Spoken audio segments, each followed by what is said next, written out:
আপনি বললেন সাম্প্রদায়িক সম্প্রীতির বিঘ্ন ঘটবে। আমাদের রাজ্যের বিরোধী দলের নেতা শুভেন্দু অধিকারী তিনি বললেন এই যে পিছনে বিধানসভা আছে, যারা মুসলিম বিধায়ক হয়ে আসবে 26 তারিখে, তাদেরকে 26 সালে তাদেরকে চ্যাংদোলা করে বাইরে ফেলে দেবো। এবং রাজ্যের বিজেপির নেতারা একের পর এক বিস্ফোরক মন্তব্য করছে, যেটা যদি মুসলিম সম্প্রদায়ের মানুষ কোনোরকমভাবে এটাকে স্পর্শ করে বিষয়টা দাঙ্গা বেঁধে যাবে। তখন আপনার মনে হয়নি যে আপনি সাম্প্রদায়িক সম্প্রীতি নষ্ট হচ্ছে, তাদের বিরুদ্ধে আপনার মামলা করা উচিত ছিল? নিঃসন্দেহে, কিন্তু সবসময় সাদ আর সাধ্যের মধ্যে যদি বাদ সাধে তখন আপনি কি করবেন?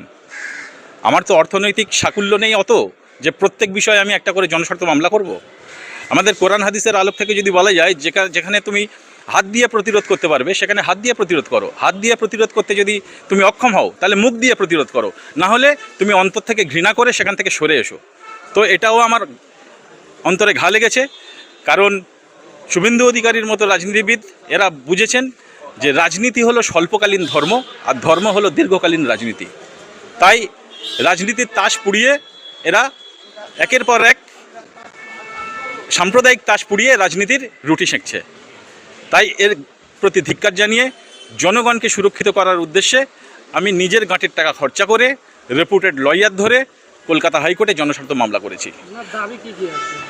আমার দাবি আপাতত শিলান্যাসটা বন্ধ রাখা হোক এবং বাবরি মসজিদের শিলান্যাসটা বন্ধ রাখা হোক, এবং আদালতের সিদ্ধান্ত অনুযায়ী যদি বাবরি মসজিদ নামকরণ পারমিট হয় তাহলে অবশ্যই বাবরি মসজিদ হোক। আর আদালত যদি বলে না বাবরি মসজিদ আইনের চোখে করা উচিত হবে না, তাহলে নিঃসন্দেহে বাবরি মসজিদ নাম গ্রহণযোগ্য নয়।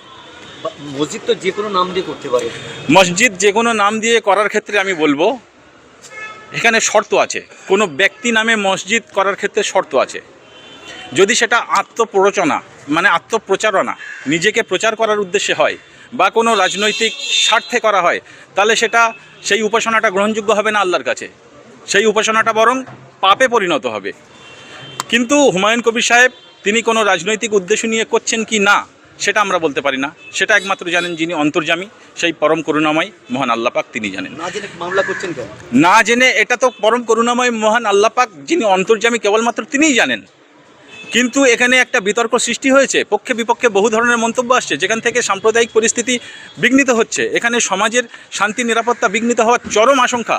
তাই সমাজের স্বার্থে আমি এই মামলাটা করেছি। কিছু মানুষ বলছেন যে কিছু ষড়যন্ত্র আছে এবং আপনি ব্যক্তিগতভাবে প্রচারের আলোয় ফুটেজ খেতে আপনি এই মামলাটা করেছেন। প্রচারের আলোয় ফুটেজ খাওয়ার হলে আমার কাছে এমন ম্যাটার রয়েছে যে প্রচারের একদম শিরোনামে চলে আসবো, সব সময়ের জন্য বড় বড় শিরোনামে থাকবো। কিন্তু সেসব ম্যাটারগুলো আমি পকেটের মধ্যেই ধামাচাপা রেখে দিচ্ছি। যদি সময় হয় বা পরিবেশ পরিস্থিতি তৈরি হয় আসন্ন নির্বাচনের আগে আমি সেগুলো সামনে আনবো, এবং তখন বুঝতে পারবেন যে প্রচারের আলোয় আসা আমার উদ্দেশ্য না জনগণকে সুরক্ষিত করার উদ্দেশ্যে আমি এসেছি। আর একটা কথা হলো, যেখানে শিক্ষা ভুলুণ্ঠিত, যেখানে শিক্ষা ব্যবস্থা পুরো লাটে উঠেছে এই পশ্চিমবঙ্গ সরকারের আমলে, যেখানে পার্শ্ব শিক্ষকরা 20 বছর চাকরি করার পরেও 20,000 টাকাও ন্যূনতম মাইনে পাচ্ছে না, 10,000 টাকা, 13,000 টাকা, 8,000 টাকা করে মাইনে পাচ্ছে, অথচ A to Z জুতো সেলাই থেকে চণ্ডীপাঠ পর্যন্ত সমস্ত কিছু তারা করে চলেছে। অথচ সেই শিক্ষা ব্যবস্থার প্রতি কোনো হেলদোল আছে সরকারের? বারবার অনুনয় বিনয় করেছে বিভিন্ন সংগঠন, আমি নিজে অনেক অনুনয় বিনয় করেছি, কিন্তু বিভিন্নভাবে আশ্বাস দেওয়া হয় এবং সেটা ব্যক্তিগত স্তরে আশ্বাস দেওয়া হয়, কিন্তু মমতা ব্যানার্জি এই নিয়ে কোনো মুখ খোলেন না। অথচ সরকারের টাকায় তিনি একের পর এক মন্দির বানিয়ে যাচ্ছেন। মন্দির বানাক না, তাতে আমার কোনো আপত্তি নেই, কিন্তু গভর্নমেন্ট ফান্ড নিয়ে, পাবলিক ফান্ড নিয়ে মন্দির বানানোটা কি যুক্তিযুক্ত না আইন অনুমোদিত? তেমনি বাবরি নামকরণটা যদি আদালতের চোখে অনুমোদিত হয় আমার কোনো সমস্যা নেই। আর আদালত যদি বলে শান্তি শৃঙ্খলা রক্ষার্থে অন্য নামকরণ, তাহলে সেটাই আদালত যেটা বলবে, আইনের চোখটা কি আছে সেটা দেখার জন্যই আমি মামলা করেছি। অযোধ্যায়ও বাবরি মসজিদ করার রায় দিয়েছে, সুপ্রিম কোর্টে কোনো জায়গায় বলেনি যে বাবরি মসজিদের নামে মসজিদ করা যাবে না।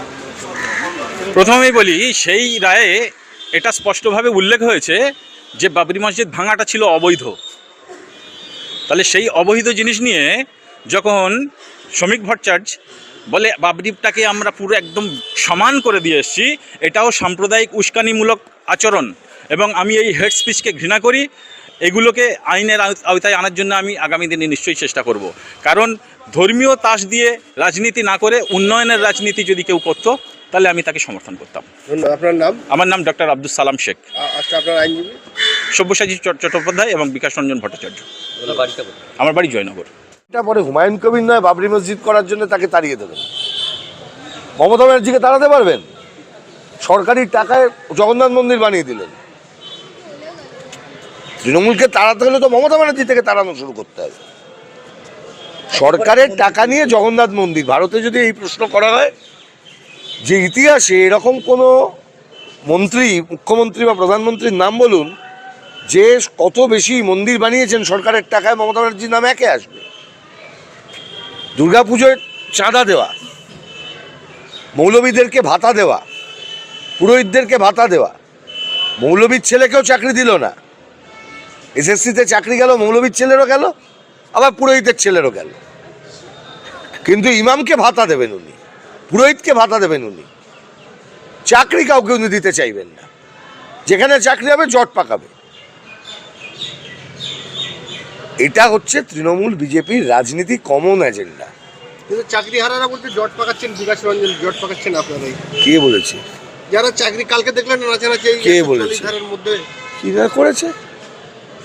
করেছে, তাদের নাচানাচি করতেই পারেন। কেউ একটা চাকরি পেয়ে একটা মানে 2014 সালের একটা রিক্রুটমেন্ট প্রসেস, সেই প্রসেসে কজন চাকরি পেয়েছেন, এটা তো একটা সরকারের আমলে স্বাভাবিক ব্যাপার। কেউ তো কোথাও বলেনি এতগুলো লোক কি দুর্নীতি করেছে।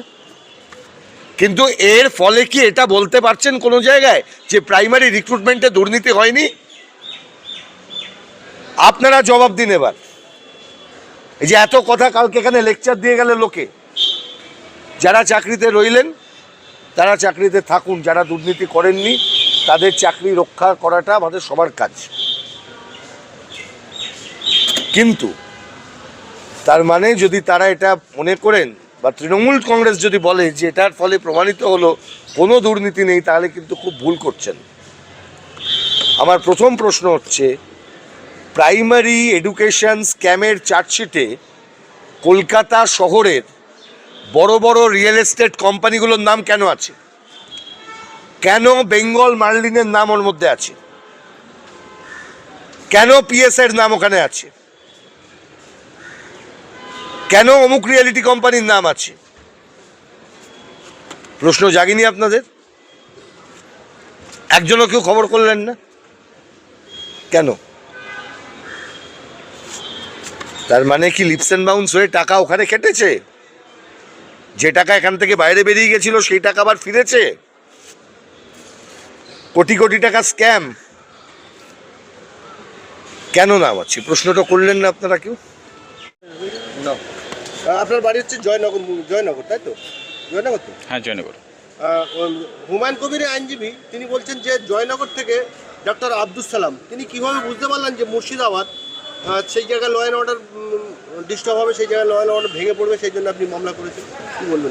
প্রথমেই বলি, আমি ভারতীয় সংবিধানের ধর্মনিরপেক্ষতা এবং সাম্প্রদায়িক সম্প্রীতির অক্ষুণ্ণ